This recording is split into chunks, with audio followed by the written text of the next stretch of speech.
Okay, so we have an addendum to the video, our introductory video to Once Saved, Always Saved, which is under our category of assurance of salvation, not in a positive way. And this is our fresh translation, just done this morning. It's good, though. Gone over it many times already. I'm going to read the whole passage here from 13 through 23. Okay, that's our passage. Those are the limitations on the passage that we're dealing with from Matthew 7. So this is the rooted word translation, and it's straight from the Greek, and it doesn't hold back any punches. Okay, so this is exactly word for word, capturing the root of the words as well. So you've got the actual intention and meaning of using that word. God was very wise in using Greek to convey his message. Matthew 7:13, enter through the gate that is narrow from obstacles, because molded is the gate, and expansive and empty is the road leading off into the complete destruction, and many are there who themselves are entering through it. What gate is narrow from obstacles, and the road has been so narrow there is rubbing of the same path, leading off into the life, and few are there who are finding it. But hold towards from off of the false prophets, which some are coming forward to you in outer apparel, as ones who walk forward with you as sheep, but from inside they are wolves, seizing by plucking out. From off of their plucked fruit you will recognize them. No one is laying forth together from off of thorns a cluster of grapes, neither from off of briars figs.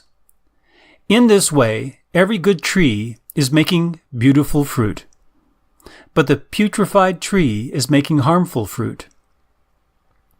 A good tree is unable to make harmful fruit, but neither a putrefied tree to make beautiful fruit. Every tree not making beautiful fruit is being chopped out, and into fire is being thrown. Without a doubt, then, from off of their fruit you will recognize them. Not everyone saying to me, Lord, Lord, will come into the kingdom of the heavens, but the one doing the will of my Father who is in heavens. Many will utter to me in that one day, Lord, Lord, do we not in your name prophesy, and in your name throw out demons who distribute fortunes, and in your name do many amazing things? And at that time I will assent to covenant to them, that not even at any time do I know you. Go away off from me, you toilers of the lawlessness. One thing to point out from this passage is that Jesus is not criticizing prophesying, or throwing out of demons, or any other amazing things that we do in his name. He's not criticizing that at all. But he is criticizing those who think that by doing those and calling him Lord, that they're saved. They're not saved. And when Paul says that if you believe in your heart and confess with your mouth that you're saved, that's not all. The whole point of being saved is to be saved into righteousness, which means doing what is right. And that is spelled out in general in the scriptures, but in particular for you as an individual, it's spelled out in your conversations with the Father.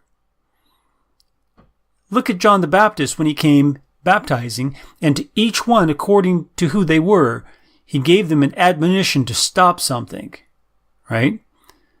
So when we talk to the Father, it's even more particular. He knows very specific from end to beginning our whole life, and he knows everyone's secret thoughts.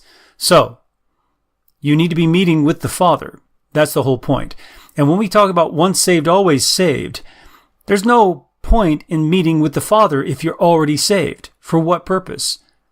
Well, they would say for joy and fellowship, right? Something along those lines. Or they might argue that you still need to work, right? And do good works and not sin. But it's not going to affect your salvation if you do sin and if you don't do good works. But Jesus has a completely different take on it. In fact, he says that a bad tree, right, a putrefied tree, that's from the Greek, cannot bear, cannot make, do, make, cannot make, it's the same for do and make, cannot make beautiful fruit. Cannot. So, if we are not making beautiful fruit, what does it tell about us? Does it say that we are putrefied trees? If we're good trees, why aren't we bearing beautiful fruit? We will bear fruit, one way or the other. And if we don't bear fruit that's beautiful, which is only determined from the will of the Father when we meet with Him, then Jesus will say, I have never, ever known you. I don't know you. He says, and not even at any time do I know you. Wow. These are about the harshest words that Jesus has spoken, aside from his criticism of the Pharisees as children of the devil, and the father of lies. But this is even harsher, because these are to Christians. These are to people who profess to know Jesus Christ. So this whole passage verifies together that many, not many, most Christians will not be saved. They're not on that narrow path that's hard to find, that's worn down because of everyone traveling in one place is so narrow, and the very few find it. Very few find it. Even if all Christians found it, that's not few. That's not few. And it doesn't mean few Christians will find it. It means few people will find it. But nevertheless, if you take all the Christians who profess Jesus Christ, that's not few by the world's populations. So it must mean, as he also indicates here, that many Christians, most Christians also will not be on that path, will not be known by Jesus, and will not be saved. So we have to be very careful with our doctrine, especially with these kind of aberrations that most of the church has taken and embraced. Once saved, always saved. We'll get into the details of it coming up.